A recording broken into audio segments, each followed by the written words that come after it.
মোৰ চেনেললৈ স্বাগতম জনাইছোঁ। আশা কৰোঁ ভালে আছে আপোনালোক। আজি মই আপোনালোকৰ মাজলৈ এটা ৰেচিপি আগবঢ়াইছোঁ। ৰেচিপিটোৰ নাম মই দিয়া নাই, আপোনালোকে ছাজেষ্ট কৰিবচোন নাম এটা। মানে মই নামটো একো ভাবিয়ে পোৱা নাই। পনীৰৰ দৰে ৰান্ধিছোঁ, কিন্তু পনীৰেৰে ৰন্ধা নাই। আপোনাৰ ধৰক খুব পনীৰ খাবলৈ মন গৈছে, সেইদিনা পনীৰ ঘৰত নাই, আনিবলৈ যাবলৈও মানুহ নাই বা ওচৰত দোকান নাই, তেতিয়া এনেধৰণেও খাব পাৰি। আৰু 10 বছৰৰ তলৰ ল'ৰা ছোৱালীয়ে যে গমেই নাপাব যে পনীৰেই খাইছে নে কিয়েই খাইছেনে, পনীৰ বুলিয়ে ভাবিব মানে। সেইবাবে ৰেচিপিটো আপোনালোকৰ লগত শ্বেয়াৰ কৰোঁচোন। আৰু ভিডিঅ'টো শেষলৈকে চাব। ভাল লাগিলে লাইক এটা কৰিব, কমেণ্ট এটা কৰি জনাবচোন কোনোবাই খাইছে নেকি আগতে। আৰু নতুনসকলে প্লিজ চেনেলটো ছাবস্ক্ৰাইব কৰি দিব। আৰু কাষতে থকা বেল আইকনটো টিপি দিবচোন, তেতিয়া এনেকুৱা ধৰণৰ নতুন নতুন কিছুমান ৰেচিপি মোৰ চেনেলত পাই থাকিব। ব'লক এতিয়া যাওঁ ভিডিঅ'টোৰ মাজলৈ। প্ৰথমে আমাক লাগিব পনীৰৰ বদলি ডিম। প্ৰথমে মই ডিম 3টা এনেধৰণে টিফিন বাতি এটাত ফেটি লৈছোঁ, আৰু অকণমান তেল তলত দি ল'ব লাগিব। তাৰ পাছতে তাত মই অকণমান নিমখো দিলোঁ, দি ভালদৰে ফেটি কেৰাহী এখনত পানী দি টিফিন বাতিটো এনেধৰণে দি দিলোঁ, আৰু কেৰাহীখন ঢাকোন লগাই দিলোঁ 10 মিনিটৰ কাৰণে। তাৰপিছতে এয়া হৈ গ'ল দেখিছেনে। তাৰপিছতে এনেধৰণে কাটি দিলোঁ। এয়া দেখিছেনে একেবাৰে পনীৰৰ নিচিনা হৈছে।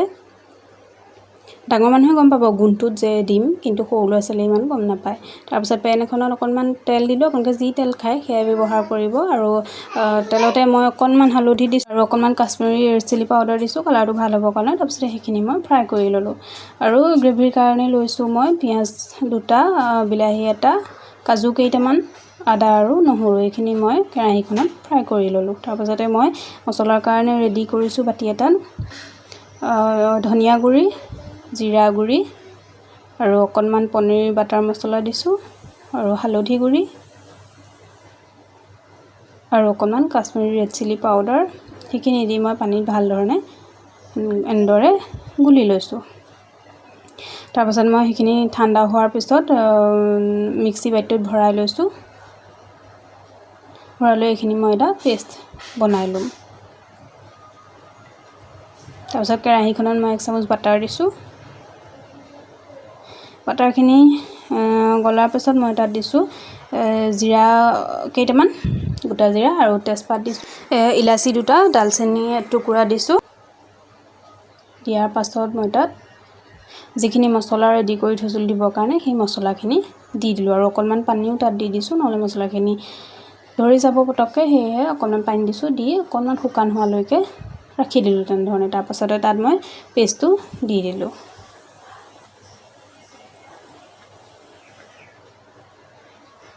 পেষ্টটো দি ভালদৰে লৰাই ল'লোঁ। এনেকৈ ভাজিব লাগিব অলপ সময়। তাৰপিছতে তাত মই অকণমান নিমখ দিলোঁ, সোৱাদ অনুযায়ী দিছোঁ নিমখ।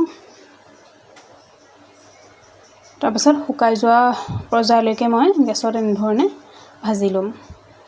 একেবাৰে শুকাই গৈছে দেখিছেনে, এনেধৰণে ভাজি ল'ম। তাৰপাছত মই ইয়াত এতিয়া পানী ব্যৱহাৰ কৰিম, জোখমতে পানী দিম। এতিয়া বৰ ডাঠো হ'ব নালাগে, বৰ পনীয়াও হ'ব নালাগে, মানে গ্ৰেভি টাইপৰ হ'ব লাগে আৰু তেনেধৰণে। তাৰপাছতে পানীখিনি দিয়াৰ পিছত অকণমান উতল অহাৰ পিছত মই তাত যিখিনি ডিমৰ টুকুৰা আছিলে সেইখিনি মই তাত দি দিলোঁ। দি সেইখিনি ভালদৰে উতলিবলৈ দিলোঁ, আৰু ওপৰতে দিছোঁ কচুৰি মেথি। কচুৰি মেথি দিলে গোন্ধটো বেলেগ হৈ যায়, খাবলৈ ভাল হয়। সকলোৱে ভাল নাপাব পাৰে, কিন্তু আমি ভাল পাওঁ, সেয়েহে মই দিওঁ কচুৰি মেথি। তাৰপিছত এয়া হৈ গ'ল দেখিছেনে, কি যে সুন্দৰ হৈছে। এদিন খাই চাবচোন দেই, আৰু জনাব দেই কেনেকুৱা পালে ৰেচিপিটো। ধন্যবাদ।